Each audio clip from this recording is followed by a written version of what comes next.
brought in a change? No, I can't take the credit. I don't feel like taking the credit. Once in a while, there will always be a filmmaker who will think big. Sometimes there will be a president, sometimes there will not be a president. So, but for some people, obviously, Bahubali will give a confidence that we can think big. But not everyone who thinks big can make a big film. I myself don't know whether I'm going to make a big film. So it's only the dream, and you just go ahead with it with all your conviction. And so many things, so many people have to come together to make it big. Yeah. But regional cinema, there's always a boundary. Do you think that boundary is created by filmmakers? They believe that if I make a Telugu movie, it's for the sensibility of Telugu audience, or if it's Tamil, it's for Tamil audience. So what will actually enable regional media filmmakers, you think, to actually cross those boundaries and make cinema which sort of appeals to everyone? Or is that not possible in a country like India where the cultural differences are vast? Is Bahubali one of those rare movies? No, I don't think so. The boundaries are in your mind. I mean, practical boundaries will always exist. The networks or the distribution system, which has been used to certain kind of way of functioning for a long time, would not think of inviting everyone to get into their system. That's obvious, but that's a physical hurdle that you have to cross, which is not too hard. The real hurdle is in your brain. For me, I always say this. I work on human emotions, and I feel that human emotions are the same across any language, any culture. So if you, because I make films like that, for me, I think that is easy for me to cross boundaries. I really feel the hurdles are in your brain.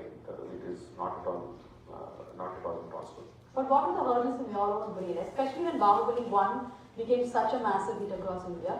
And there was obviously a lot of pressure on how Bahubali 2 will turn out to be. So what are the mental barriers that you yourself had in making this film pan-Indian?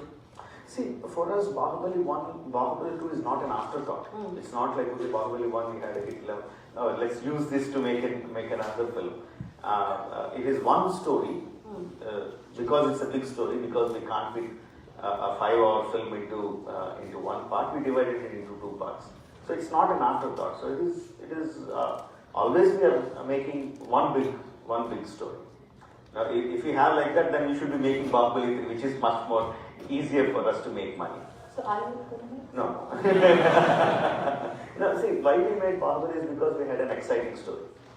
And my story is over with Bahubali 2. I don't have any other story left. If I have, then I will definitely. So, but still, when you made it, did you always believe that it's going to work for all audiences? Yes. Why did you think so? Otherwise, we will be sinking. If we spend so much of money on it, if everyone across India are not going to see the film, if only my Telugu audience are going to watch the film, then we are going to sink. So that was kept in mind, right? I'm joking, but like I said, I truly believe that this film is going to appeal to everyone across India. Why is because it starts right from my beginning, where I have been reading the kind of stories, which always had a pan-Indian film. I mean, basic inspiration is from Mahabharata and Ramayana and all the Amar Kathas, and they're not region specific. They're pan-Indian stories, and my film had that kind of appeal. So, and the story had that kind of appeal, and I really believe that it would appeal to everyone, and that is the confidence even my producer had. That's the confidence even my all the technicians had. That's why we could make it. So, but now when you're going to make a new movie, is that thought always in your mind, or are you going to make movies which is for the Telugu audience only? But you now think that when S.S. Rajamouli makes a movie, everybody is thinking, I want to watch it because it's going to be according to my sensibilities also. Is there a pressure on the filmmaker in this? No. See, filmmaking is never a pressure for me. Whatever films I make, the pressure comes towards the end of the film. As it's about to release, whether the film is going to become a hit or is the pressure that I experience. But when conceiving the story, it is the best part. There is no pressure. Every moment is beautiful as each and every scene falls into places. It's like a jigsaw puzzle. Everything is forming. It's a pleasure. At that time, I won't be thinking too much about how I'm going to market it, to which part of the country is going to be like. I won't be thinking too much about it. No. With the experience, I will have an idea. What kind of target audience I'm going to have. I'll have a rough idea, but I won't be thinking too much into it as the project is being formed in the initial stages. As it is being formed, then obviously we think of the commercial aspect of it, how much is going to cost and where are we recovering these monies from and what kind of audience it's going to reach. That will come a little bit later, but at the base of it, it is just the pleasure of storytelling.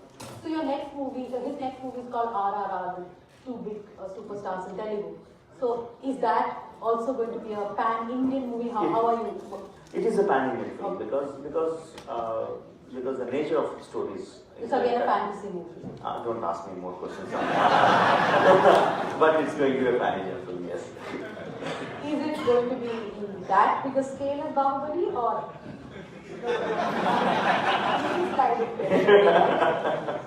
So is it going to be at a large scale or? It will be a large scale movie, yes. Okay. So because we are sitting in Harvard and I'm sure there are a lot of students from the business schools here and there have been a lot of conversations happening on startups.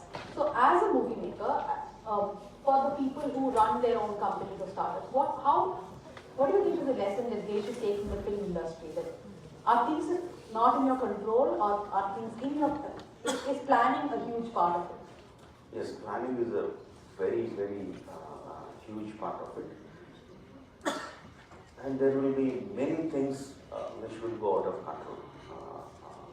But one thing that you can't let go out of control is your conviction and is your confidence.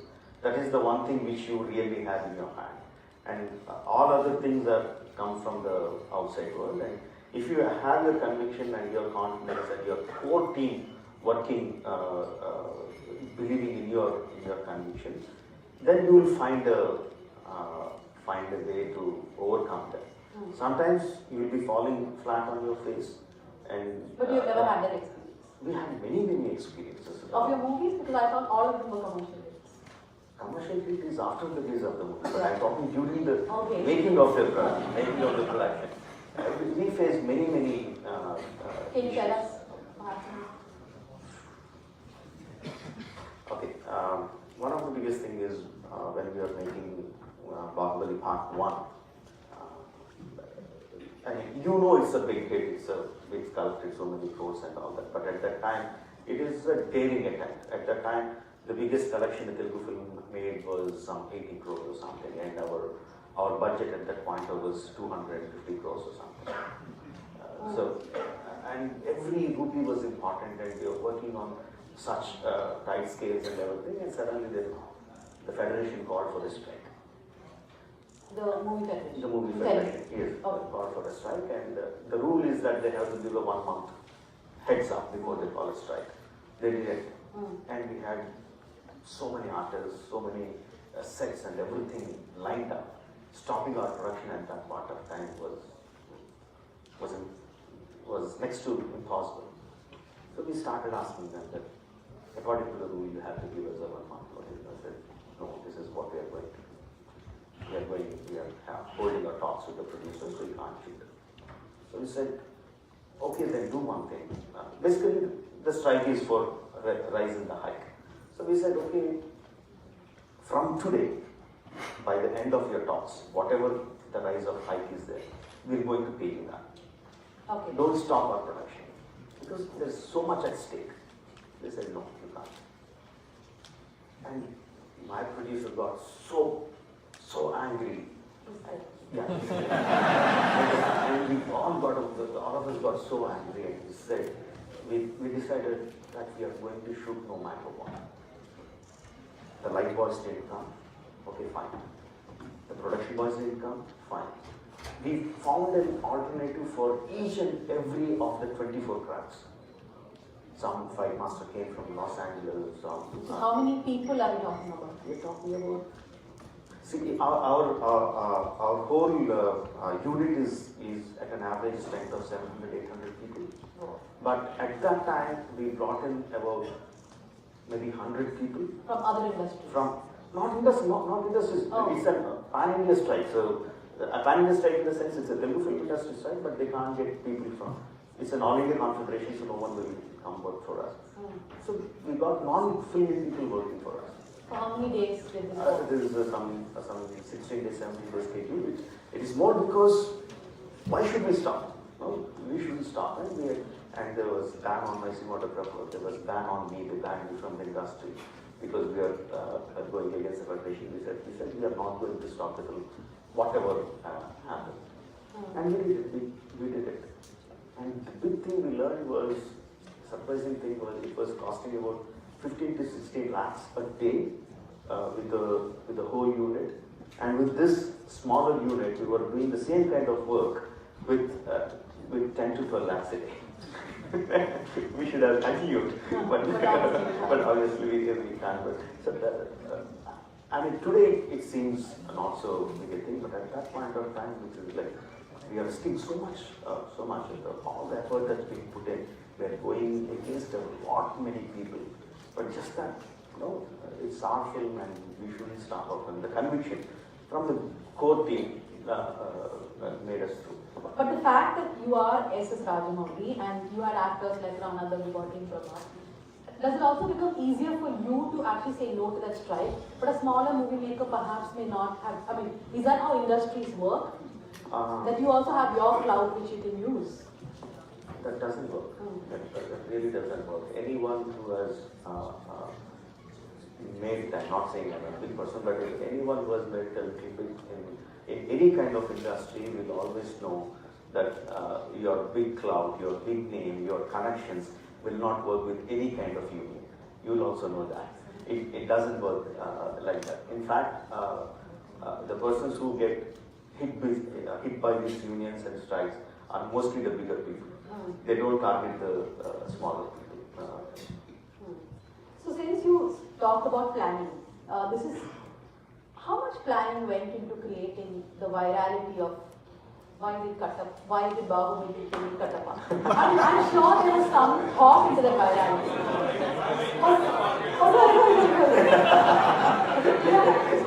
Do not put this on YouTube. So how much money, how much thought went into creating that virality? And I mean, I'm a big Harry Potter fan. So before Dumbledore died, for like 2 years, we were like, Dumbledore. Huh? No, I'm saying it was about Dumbledore. Okay, so it was that much, right? The whole speculation. But I'm sure that it was also planned to a certain level. And you're someone who, your interval for every movie, and that is not only Bahubali, all your other movies, your intervals are always like there's a punch. In Bahubali, the first part almost ends like the interval. So tell us about the secret of this the viral secret. Okay, I'll tell you the secret. Okay, when we completed the whole story and when we decided to make it into 2 parts, so there was a long debate on how to split it. Whether should we make it a straight narration, whether we stick to the flashback narration, and where should we stop the first part, and what should be the interval of the first part be, what should be the interval of the second part be.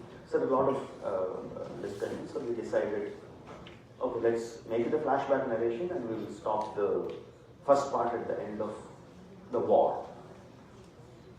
But because it's a flashback narration, we started with a certain set of characters, right? We started with Mahendra Bahubali, we started with the villagers, we started with Kattappa, narrating the flashback. And we are ending the film with a different set of characters, with Shivagami and Amrendra Bahubali. We thought that was not nice because this set of guys have started narrating the story. At the end of the first part, we have to come back to them and give a proper ending. And there was no emotional high in this. At the end of the war, there is an emotional high. And just coming back and saying, okay, let's tell the story 6 months later, is not going to make people talk about it. There's no emotional high. So we thought, okay, let's give an emotional high. Let's put some part of the second part here to make it interesting for the people. Again, we thought, which is the best part? Killing that is the best part. Okay, let's put it as there. And I really didn't think of it as a cliffhanger ending. Okay, I thought it is a nice ending for people to look forward for the second part. That's why if you watch the film, you will see even the music and everything that are very poetically done.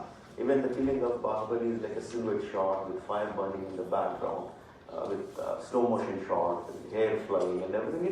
It's a poetically, musically done. I didn't expect it to be a viral this thing at all. In fact, we didn't have Vaikatappa Bahubali as a tagline for the second part when we released the first part. After the film was released, after people started asking the question, then we thought, okay, this is nice. So how did you add to that movement, the question of why did Katappa kill Bahubali? I didn't do it, people did it. It is completely organic, you're saying? Completely. Once it started becoming viral with the people, then we thought, okay, let's use it. So how did you use it? Tell us. It's simple. When we started putting it in the publicity and everything, we started releasing the posters with WKKD and every interview you were asked. Sorry? Every interview you were asked. Why did Katappa? Every interview, every person I met, every greeting, it was the same thing. Are you missing that now? That people are no longer asking why did Katappa kill Bahubali? See, when people ask why Katappa kill Bahubali, they obviously know that I'm not going to give the answer, but if they're not expecting the answer, it's a kind of greeting. Not saying hi, Bahubali, like that. Hi, why Katappa kill Bahubali? It's a kind of greeting. I miss every part of Bahubali. Everyone does, but it's a part of life that's done. We are moving forward. So is RRR going to be 2 parts or is it one part? It's a one. So we are not going to have any So you have experimented with fantasy quite a bit, not just Bahubali, even before that, Magadhiya and other movies. When do you think Indian movie makers can really start making fantasy movies at perhaps a Hollywood scale without budget constraints, or are they forced to then make a movie which is completely pan-Indian? I'm talking about the fantasy genre. See, as Indians, our culture started with fantasy storytelling. Right? We have fantasy storytelling in our blood, in our DNA. We are brought up on fantasy storytelling. It's just that our industry is fragmented into regional film industries, and we don't have that kind of budgets to tell in a bigger scale. But again, budgets are only one constraint. It's not the whole constraint. It's not just that you have a big budget and you can make a good fantasy. What are the other? Like I said, it's in your brain. Even without budget, even without big budgets, you can make fantasy films. In another way, Ega is a fantasy film. It's not a realistic film. It's a fantasy oriented film. And compared to that, you have other films. It's a big budget, but it's not a very big budget film. So if you have the want of telling the story, whether it's fantasy or any other film, the drive should be in you to tell the story. So that is the biggest constraint, not having the drive, and always thinking in that commercial format. What is the format? So the biggest problem that we have today in India is that we have certain commercial films. I love commercial films. I make commercial films. But everyone tries to make a story in the same format. No, whether it's a big film, small, medium film, smaller film, they write the same kind of story, the same kind of meter. Whether it's for Rajnikant or whether it's for upcoming new guy with some golden star, with some star, with some kind of There star. must be some actor with golden stars. Sorry? Who's called golden star, I'm sure. Maybe I don't mean to. It doesn't mean to. It is not mentioned. Oh, maybe I don't mean anything to say about Ganesh. I'm just saying everyone wants to get into the same format. okay, hero wanting to become a star is fine, but all the story writers making that kind of stories is not a good thing to happen. Then you are not exploring the stories that you want to tell. So that is the biggest constraint, not the budgets and all. But will we ever see franchisees? Like I was talking to Mr. Shub yesterday, he said that there is a Shivagami web series coming out. But are we like still many years away from creating like an Avengers or something that Marvel and Universal does? Do you think we are ever going to? We are aspiring to be there? I'm actually surprised that we are not able to create a franchise till now. Our franchisees have been our stars. No, never been characters. I myself don't know why we haven't been able to create characters and make those characters superheroes. In that way, our biggest superhero is Chota Bheem, I think. We have a franchise. We should be doing that. I think the time is right now to create characters out of which we can make a franchise. That are not about the actors. No, it's not about the stars. I mean, we can't. Because then you have to invest more into the character building, story building, invest time, money, everything into that to make a franchise. So now, just going to a different mode of question. How much do you think a filmmaker really owes to society?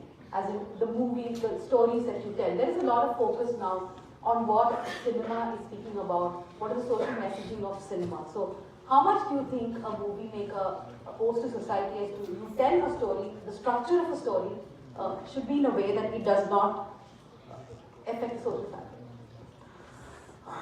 That's a big debate, right? Yes. So I'm just going to start. What is the message that you first of all, I don't give any kind of messages.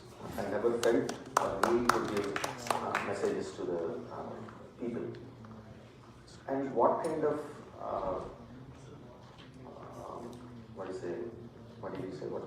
what do you owe to the society? A filmmaker or any other person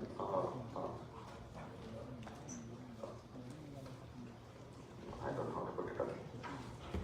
Let me reframe my answer. Yes, sure. So, for example, there is a lot of discussion on how women are portrayed in movies, for example. So, do you take that kind of? No, I don't. For me, we do our best for the society. We give the best to our society when we do our work to the best of our ability. That is the best way we can contribute to the society. For example, if you take Bahubali or say like we spent 450 crores on the film. Where did we spend that money? Where did that money go? We started working on what is the number of people that worked on Bahubali, big and small. It came to 1 lakh plus. So 1 lakh plus people were working on Bahubali for 5 years. So we are giving their salaries or their remunerations or whatever for that period of time, and also the levels of working skills go up to that extent.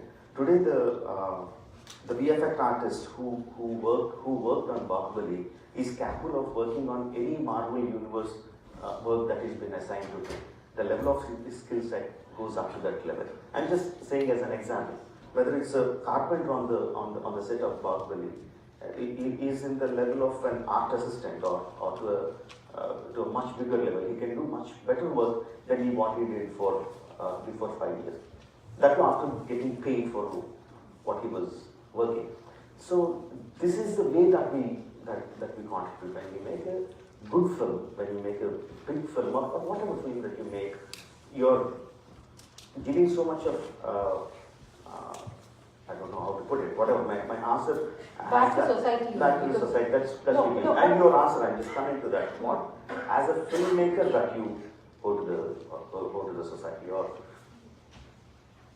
many people think that when the question comes is that the other way of putting the question is like, is the films only for entertainment? Don't you believe any message? The problem is with the word only. Entertainment is a big thing. A big thing. I remember my art director telling me this story. The story of storytelling. When did it start? How did it start? So when people were still in the hunting and gather stage, life was very difficult. They didn't know what the future was going to be, what tomorrow is going to be. It's a hard life. You go out, face many dangers, and you come back. And at the end of the day, men used to sit around the fire, and then someone will start a story. The story would be anything, about a hero, about a comedy, about a tragedy, or anything. But that would make people let go of their daily troubles, forget their daily life for a moment, go into a separate life, emote through those people, whether it's laughing, crying, anger, whatever, and you feel refreshed to start your daily life next day. After centuries, even today, whether it's a doctor, whether it's a shepherd or anyone, still are not sure about the future. You need a way to let go of your daily life and emote in a different story. That is what we do we call it entertainment, but what we are doing is that we are taking off these emotions for the time being, make them emote in a different story, refreshing them and going back to their life. That is what we do. And if I do my job correctly, that is what I'm giving back to the society. I understand your point that cinema gives a lot of employment, that cinema is also about entertainment. But what I mean to ask you is that, for example, through the Me Too movement, or even the conversations around feminism and feminine portrayal, about how women are portrayed in movies, there's a lot of criticism on the character of Avantika. I mean, I was reading up on this movie called Vikramadkudu, where the hero has an obsession with the heroine's navel. So, what do you think of those portrayals in your movies? Would you do those differently now because you have received criticism over those, or do you still, I mean, is that social messaging then right? Two different questions. Social messaging is different than what you're talking about. Portrayal of women. Especially Avantika's character was, that whole song was criticized quite a bit. Initially, when the criticism of Avantika came through, I was deeply pained. I was very angry, and gradually I thought, okay, all kinds of people exist, it doesn't matter. For me, the creation of Avantika, the whole character of Avantika, the song, is a beautiful piece of art. And people started enjoying that, and when the criticism started coming in, suddenly people started finding something wrong with the story. It was completely twisted out of context. If I would change anything after the criticism came, if I'm making Bahubali again today, would I change anything from in the character? Not even a single frame. Not even a single frame, because I'm very proud of the art that I made in Bahubali 1 or 2. There might be other things which I don't like, which I would like to change. But Avantika's portrayal, I would change a frame. I'll explain you what my Avantika's character. But the women who criticize, they have the lived experience, so they see from a different prism from a man seeing it, right? And I would also like to just add an additional question before you answer. There was another panel today on whether cinema can break caste barriers in India. So during that discussion, one of the filmmakers actually said that your movies somehow maintain status quo, especially the Varna system, you sort of follow it. So my auxiliary question to you is, when you said you don't want to change anything about Avantika, but so what most of the filmmakers in that session were saying is that if I am someone from the oppressed community, my stories are not being told from the prism of how I see it. It's like, for example, it's always the gaze of the upper caste. Like for the women, it's always the male gaze. So, do you believe that you have to start looking at things from a different perspective also, from a woman's perspective, from someone from an oppressed community? No, see, And do explain why you wouldn't change anything. No, when I tell a story, I tell a story which excites me, which emotes me. What I feel great about telling the story. First of all, I should feel nice about telling the story. I should emote. No, it's not about, okay, what people are saying today. I don't look in that perspective at all. First, I should like the story. I should feel nice telling that story. And I tell that story to the people. And if there is someone who feels, okay, today there is some Me Too movement coming and someone feels very emotional about it, and if someone feels there is a story to tell about that particular subject, and they should go ahead and make it. You can't ask, you can ask, but you can't expect every storyteller to pick up a subject that you like and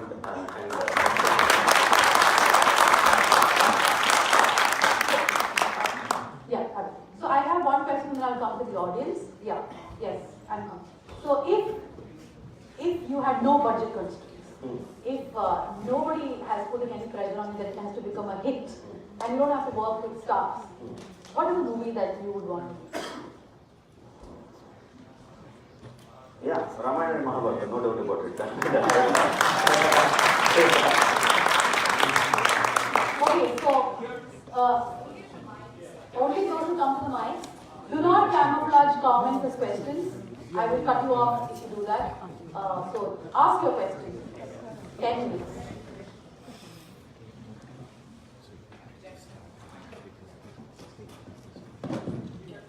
Hi, Mr. Rajamouli. I saw a Facebook post of yours in which you were carrying a sword with your cinematographer. What kind of creative differences you had in this process? I'm sure there were a lot of people involved in many departments during the filmmaking process, especially with the cinematographer. Sorry, I didn't get the question. I saw a Facebook post in which you were carrying a sword along with the creative director of You see, the what film. creative differences do you have by making the movie? With my cinematographer. With everybody, so I'm Who sure there else? will Maybe be your lots of... producer. Not much. The biggest creative differences I always have is with my father, the story writer. Most of the actually there is no joke in it. I argue with him the most, and he criticizes me the most. And apart from that, I don't think I have any creative differences with anyone. And with your wife, I mean, she influences a lot of your cinema. I would Yeah, there is no argument. I have to take whatever. Yes. So, you mentioned that you wouldn't change anything about Avantika in the film at all, but there are other things that you would change. Can you give an example of a few? Yeah, the reason why Shivgami made a decision to kill Amarendra Bahubali, for me that was not strong enough. By making the story, we thought it was strong enough. By making it towards the end of it, I felt it was not strong enough, and still I feel it is not strong enough. There should be something else. Why she decided to kill him? That's one of the things. Thanks for being here. Okay, now we just go to that side. No, yeah, you're right Thanks here. for being Right here. here. Just a quick question. With data becoming cheap and Netflix and Amazon Prime entering the digital platforms, do you think it will have an impact on the type of movies which are being made or the structure of cinema which people want to take? Just get your opinion on that. There will definitely be a big impact. The biggest impact would be initially earlier cinema or mainstream cinema was is the only platform, at least for 80-90% of the people, to tell the stories. And mainstream cinema had certain formats, so only you can enter into the mainstream cinema if you can tell your stories in those formats. But with all these digital platforms coming in, you can tell your story to different segments of people. So there is a chance of more kinds of stories. Now, the biggest criticism on Telugu cinema or Indian cinema is that we make many stereotypical films. Now we have a chance to make different kinds of films for different kinds of audiences at different budgeted levels. So I think that will make a very big impact on the next 10 years storytelling. Yes, please. I would like to ask you a question about soft power. So like you see, You can't hear. I would like to ask you a question about soft power. So like if you see Hollywood is like a great example of how America extends its influence like to many other countries, and like China is trying to do the same with its industry and trying to increase soft power. Do you think like Indian cinema, like with its like growing success, could increase India's soft power abroad? Sorry. Could Indian cinema increase its soft power abroad? I'm sorry, I don't know what is Soft power. Like, so soft power is like a concept where countries increase their cultural like influence over other nations, or hard power is like military.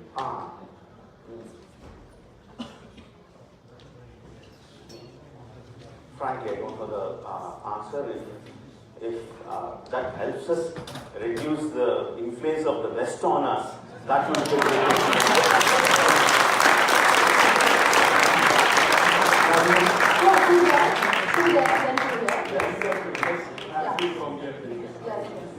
Sir, there are new trends are going on, like filmmakers are making movies on politicians, like this accidental prime minister, and I heard there is a movie coming on our prime minister Narendra Modi and Vivek Oberoi acting. Let's see somebody come to you like Rahul Gandhi or Donald Trump, they say, if you say, okay, you are a great filmmaker, can you make a movie on my autobiography? Do you think you'll be interested in doing that? Would you make? No, but where is the story? I need to see an emotional story. Thank you so much. So I want to ask a small question. Those of you who don't know, he also supported Mr. JP and Lok Sabha. So, do you ever see yourself in politics or supporting politicians in Andhra and Telangana? Me in politics, no. My stint with politics ended with JP opting out of active politics.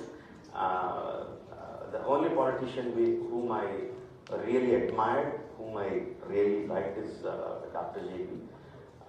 Once he decided active politics, I'm out of politics. Okay. Yes.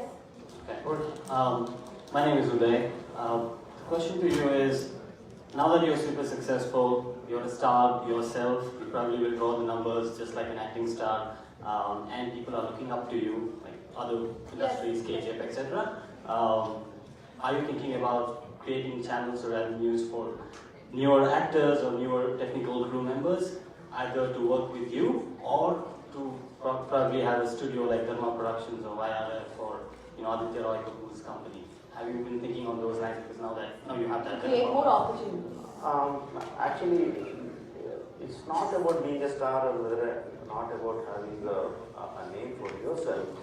Identifying newer talent is an art itself. Art itself. I tried to do that before Bahubali. I tried to do that, and I realized that I'm not that kind of person. I realized that it's a different art form. Identifying the talent and let it grow is a completely different art by itself. Because the moment someone starts telling this story or telling something, I started putting my thoughts into it. And then I realized, no, this is not the way to do it.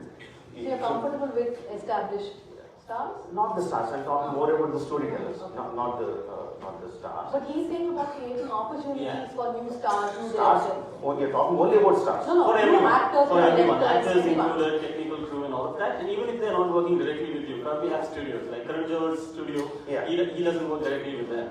Yeah, like I said, identifying new talent and nurturing that talent and letting it grow is a different art form itself, which I don't possess.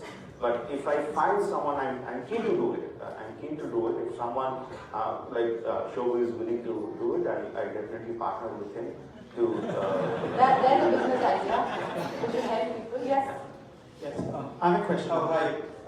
So when I watched the movie Bahubali here in Boston and went with a bunch of friends, I think the one scene where everybody, all the women, including myself, everybody stood up and started clapping was when that guy's head was chopped off because he touched the lady without her permission.